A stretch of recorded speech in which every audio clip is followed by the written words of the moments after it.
What does softness look or feel like to you as a Black woman?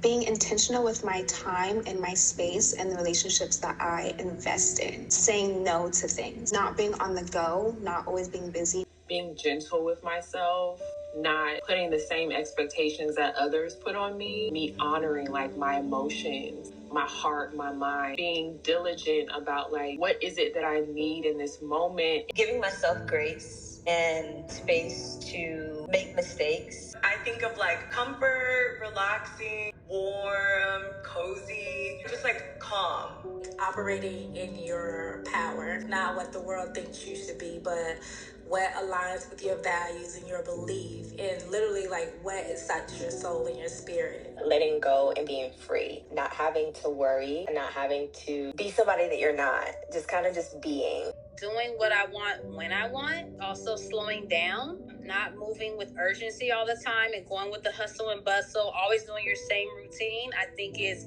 taking time, being free. When you're thriving effortlessly, when we are at ease and everything's just taking care of itself and, everything's just fluid, I think that is our true softness. What comes up is my ability to flow and my ability to do what I want when I want and not be forced to show up for everyone. Just putting some time aside every day or every week just to make sure that I'm focusing on myself. Something that definitely helps me feel soft is self-care. In our day-to-day life with work, kids, just any responsibility, we take on like a hustle mentality. So in order to calm that down and reel me back in, bring me back into my femininity, I love on myself. I self-care myself to death.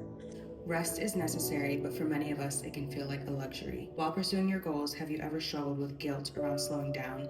And if so, how do you remind yourself that you deserve to rest? Rest is absolutely necessary, and you can't keep pouring in a cup when you're empty yourself. And so the moment that I feel like my goal is no longer something that I want to achieve and has become more for somebody else and not for me, and I'm not enjoying it anymore, and it's not filling up my cup, then I need to take a rest. I need a break. Rest is something that I haven't had a healthy connection with. My body shows me when I'm stressed out, unfortunately. Like I cannot allow what is coming at me to come into me. Even what is around me, I have to put up that guard. I have to force myself, my mind to rest. It's not like just taking a day off. I think it has to be like a continual state of like peace. Like I think rest for me is like peace. Times that pop into my mind are like the times when I didn't even know that I needed rest, and I didn't know that I was ignoring my need for rest. But that being said, it's like once you see a thing, you can't unsee it. I know this is all a game to really have us disconnected from self. That is the only reminder that I need. So we gotta play the game a little bit,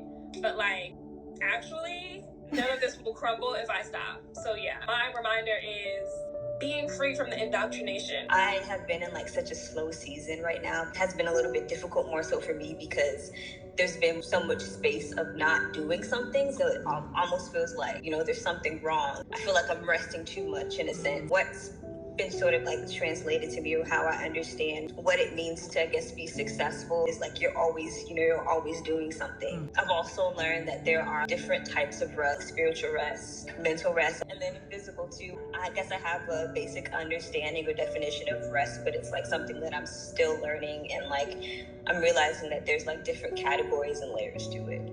Oh, that's easy. I hang out with Jesus. That's my number one thing. I will go on a spiritual fast in a heartbeat. Like I literally just did one this year. I am like in this space of like peace, rest, serenity, solitude. When life gets too much, I go into my bubble with Jesus. We hang out, we pray, we praise. This is something I'm trying to implement this year. I'm trying to just like slow down. Just remind yourself of everything that surrounds you is something that you worked hard for. So you've done the hard work, but do you take the time to enjoy it? So I've been trying to just be in the moment more, to just slow down and like look around. You have all these things around you. Why do you get distracted?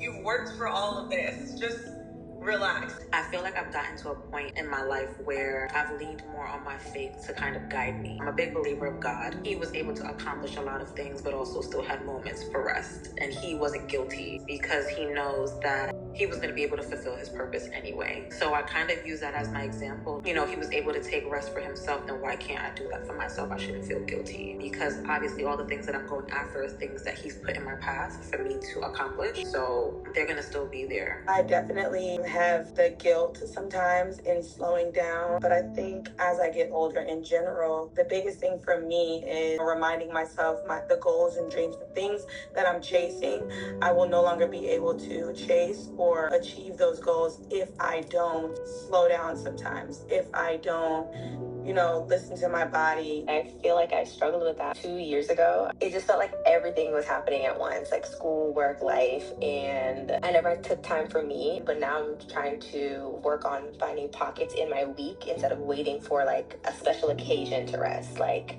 finding those pockets in my week, finding those pockets in my day to just take a moment and relax and just be. I was always trying to work so hard. I used to work, if I needed to, 7 days a week. I would work 15, 16 hours a day. I feel like that impacted, whether it was rest, having a child, traveling the world, also how I grew up as well. The work ethic that my dad instilled in me, I think that had impacted my rest. But now, fast forward, now I'm able to make a decision and a choice where, okay, I can get a late start today. Okay, I'm going to take a mental health care day. Now that helps me get the rest. Sometimes I feel like I'm on go a lot, and then like I have days where I'll just like shut down and really not want to do anything. So I'm trying to definitely find more of a balance for that because that's not healthy at all. But I do prioritize rest a lot. I just make sure to carve out time like the regular day, so I don't like go into my sleep hours or anything like that. How do you navigate being both powerful and vulnerable in a society that often denies Black women that space?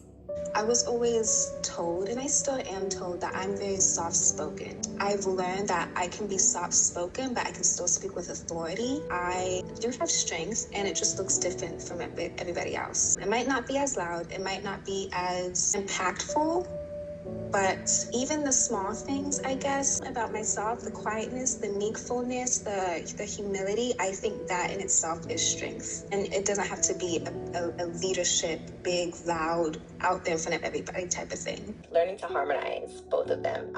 In certain spaces, I'm powerful. In certain spaces, I'm vulnerable.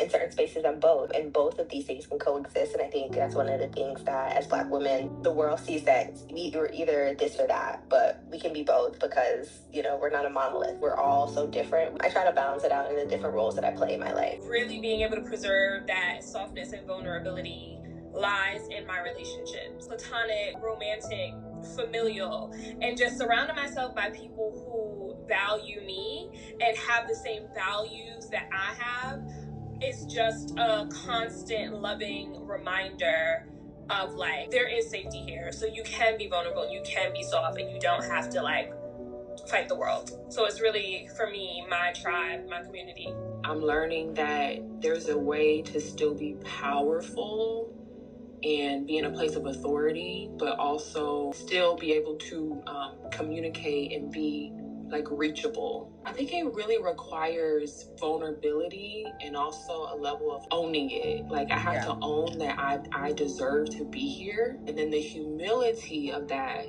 allows me to still be able to be reached by others. I think it kind of just goes back to being yourself. I think when you try to put on different faces, it's not sustainable. And I think you just have to have that inner closet that kind of helps you navigate the world. It always goes back to self.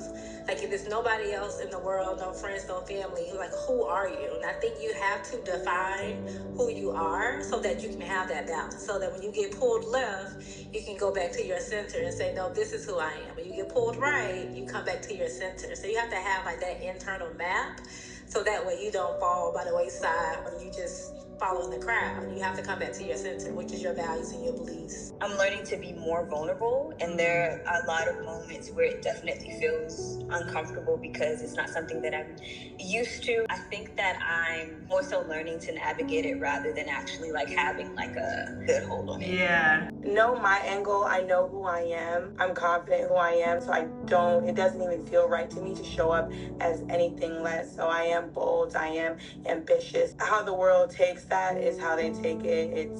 That's who I am, and I don't know how to show up or be any other way. When I show up as my most authentic self, I let people know that I'm no way, shape, or form perfect. But I'm still gonna make sure that I show up and I get the job done and just be transparent about where I am at the moment or in life. It gives me a space of flexibility. It gives me a space of empathy, not only from me to myself, but from others to me, because I've already set the foundation of me being very honest about where I am. I feel like that helps ground me, and I'm able to show up as both. That's something that I'm still trying to learn to navigate. I work in a space where I am strong and I'm like maybe one of the few minorities. So it's like always a fine line balancing like sticking up for myself and being true to myself, but then also being approachable, or even, being vulnerable like the rest of my coworkers to say, hey, I need a break, or hey, I'm not a robot. Like, yeah, I'm always strong, but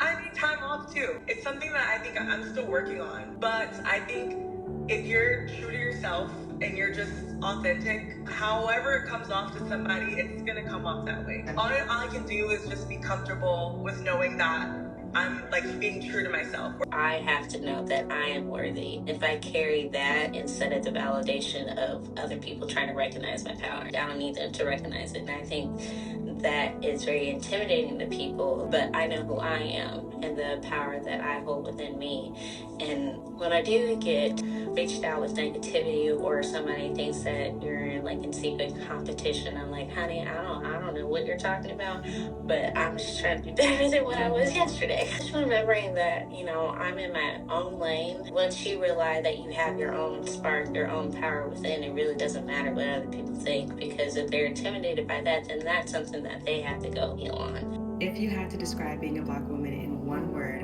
what would it be? Marvelous. Powerful. Present. Authentic. Resilient. Graceful. Wisdom. Beautiful. Relentless. Ethereal. Legacy. I believe that we are resilient in our goals, in our family, and our relationships. We just push through. It might look different for everybody, but we push through. And that's a wrap.